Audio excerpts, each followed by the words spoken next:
ఎవరైతే registration complete చేసి fee payment అయితే కంప్లీట్ చేశారో, అట్లాగే రిజిస్ట్రేషన్ కంప్లీట్ అయిపోయి వాళ్ళ రిజిస్ట్రేషన్ అప్లికేషన్ అనేది అప్రూవ్ అయిందో లేదా అనేది ఎలా చెక్ చేసుకోవడం కోసం ఈ వీడియోలో చూద్దాం. ఫస్ట్ అయితే మీరు రిజిస్ట్రేషన్లో పేమెంట్ అయితే చేశారు. మీ క్యాస్ట్కి సంబంధించి ఎంత పేమెంట్ ఉందో అంత చేశారు. ఎస్సీ ఎస్టీ అయితే 500, బీసీఓసీ అయితే 700 చేశారు. సో వాళ్ళు మీ పేమెంట్ ఎట్లా అయ్యిందనేది సక్సెస్ అయిందా లేదా అని చెప్పి చూసుకోవాలంటే ఇక్కడ మనకి ఈ వెబ్సైట్లో, అఫీషియల్ వెబ్సైట్లో అప్లికేషన్ ఫామ్లో క్యాండిడేట్ రిజిస్ట్రేషన్ కింద నో యువర్ పేమెంట్ స్టేటస్ అని ఉంటుంది.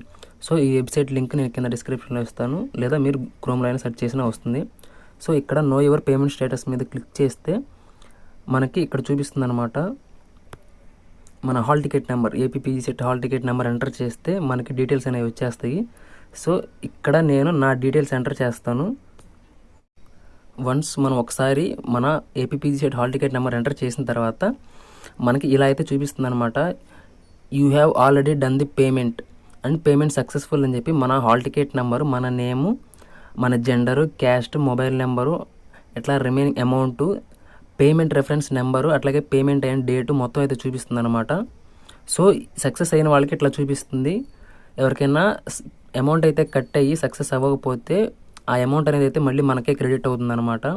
పేమెంట్ ఫెయిల్డ్ అనేది ఎక్కడైతే చూపిస్తుంది. ఎవరికైతే పేమెంట్ అవ్వలేదో వాళ్ళకి రిజిస్ట్రేషన్ అయిపోయి పేమెంట్ చూసుకునే వాళ్ళు ఈ ప్రాసెస్ని చూసి మీ పేమెంట్ సక్సెస్ అయిందా లేదా అనేది ఇది ఒక స్క్రీన్ షాట్ తీసుకోవచ్చు, లేదా మీరు ప్రింట్ అయితే తీసుకోవచ్చు. ఇదైతే ప్రింట్ తీసి పెట్టుకోండి, తర్వాత ఫర్దర్గా ఒకవేళ యూజ్ అయితే అవ్వచ్చు మనకి ఇది.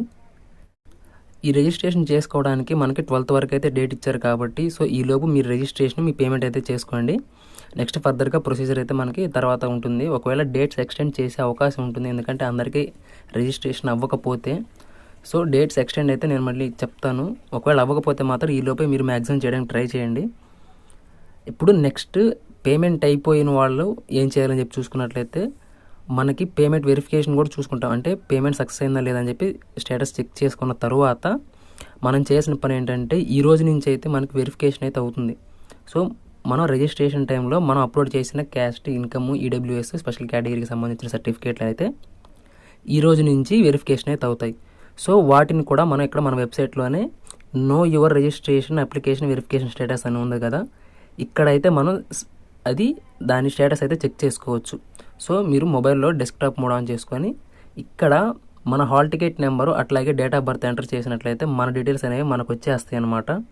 నెక్స్ట్ నేను నా APPG CET hall ticket number అట్లాగే డేట్ ఆఫ్ బర్త్ ఎంటర్ చేశాను. ఎంటర్ చేసి సబ్మిట్ చేసిన తర్వాత మనకి కింద అయితే చూపిస్తుంది అనమాట, APPG CET know your registration status. అంటే ఇక్కడ చూపిస్తుంది చూడండి, your application has been registered successfully and the application is under verification. అంటే ఈ అప్లికేషన్ అనేది ఇంకా వెరిఫికేషన్ పెండింగ్లోనే ఉంది. ఒకవేళ ఈ రిజిస్ట్రేషన్ అప్లికేషన్ అనేది వెరిఫై అయితే ఇక్కడ your application is verified by the verifier officer అని కానీ, లేకపోతే ఆఫీసర్ చేత వెరిఫికేషన్ అయిపోయింది అని అయితే మనకి ఇక్కడ చూపిస్తుంది అనమాట. సో ఒకవేళ ఎవరికైనా పెండింగ్ ఉన్నట్లయితే లేదా అప్లోడ్ చేసిన ఫైల్ అనేది రిజెక్ట్ అయితే ఆ రీజన్ కూడా ఇక్కడ మెన్షన్ చేసి మనకి రీఅప్లోడ్ అయితే అడుగుతాడు. సో మనం దాన్ని బట్టి మన అప్లికేషన్ అనేది రిజెక్ట్ అయితే దాని రీజన్ చూసుకొని ఫైల్ అప్లోడ్ చేయాల్సి ఉంటే అప్లోడ్ చేసేస్తాము. సో అదన్నమాట.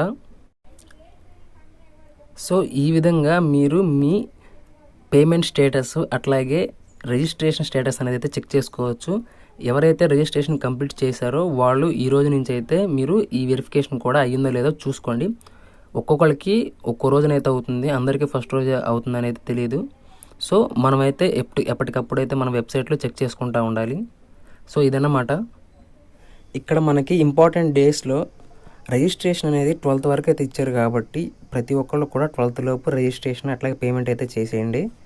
నెక్స్ట్ అనేది మనకి ఈరోజు 8th నుంచి 19th వరకు అయితే మనం రిజిస్ట్రేషన్లో అప్లోడ్ చేసిన ప్రతి సర్టిఫికేట్ అనేది వెరిఫికేషన్ అవుతుంది. సో ఒకసారి డేట్స్ మళ్ళీ చూసుకుంటే మీకు క్లారిటీ ఉంటుందని అయితే చూపిస్తున్నాను. నెక్స్ట్ వచ్చేసి వెబ్ ఆప్షన్స్ అయితే 21st నుంచి 23rd వరకు ఉంటాయి.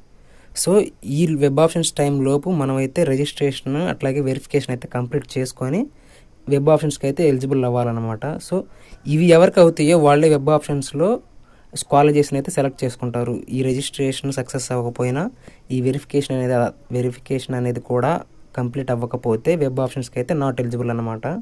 సో ప్రతి ఒక్కరు కూడా మీ రిజిస్ట్రేషన్ చేసేటప్పుడు చాలా జాగ్రత్తగా అయితే మీ ప్రాసెస్ అయితే చేయండి. సో ఇక్కడ ఇచ్చిన ఈ డేట్స్లో ఏంటంటే 12th వరకు రిజిస్ట్రేషన్ ఇచ్చారు కాబట్టి చాలామందికి రిజిస్ట్రేషన్ అవ్వదు. సో వాళ్ళ కోసమైనా కానీ వీళ్ళు డేట్స్ ఎక్స్టెండ్ చేస్తే బాగుంటుంది. మ్యాక్సిమం ఎక్స్టెండ్ చేస్తారు వెరిఫికేషన్కి, అట్లాగే ఈ రిజిస్ట్రేషన్కి అయితే వెబ్ ఆప్షన్స్ కూడా డేట్స్ అనేవి ఎక్స్టెండ్ చేస్తారు. ఎందుకంటే రిజిస్ట్రేషన్ అయిన ప్రతి ఒక్కళ్ళు కూడా వెబ్ ఆప్షన్స్లో వాళ్ళ కాలేజ్ని సెలెక్ట్ చేసుకోవడానికి టైం అనేది సరిపోదు కాబట్టి ఆ రోజు కూడా ఎక్స్టెండ్ చేసే అవకాశం అయితే ఉంటుంది. సో ప్రతి ఒక్కళ్ళు కూడా మీ రిజిస్ట్రేషన్ అనేది మ్యాక్సిమం 19th లోపు చేసుకోవడానికి ట్రై చేయండి. 19th అంటున్నాను, 12th లోపు చేసుకోవడానికి ట్రై చేయండి. వెరిఫికేషన్ మాత్రం 19th లోపు అయితే అవుతుందని ఇచ్చారు కాబట్టి డేట్స్ ఎక్స్టెండ్ అయితే చూద్దాం తర్వాత ఫర్దర్గా మన డేట్స్ ఎట్లా ఉంటాయి ఏంటి అనేది.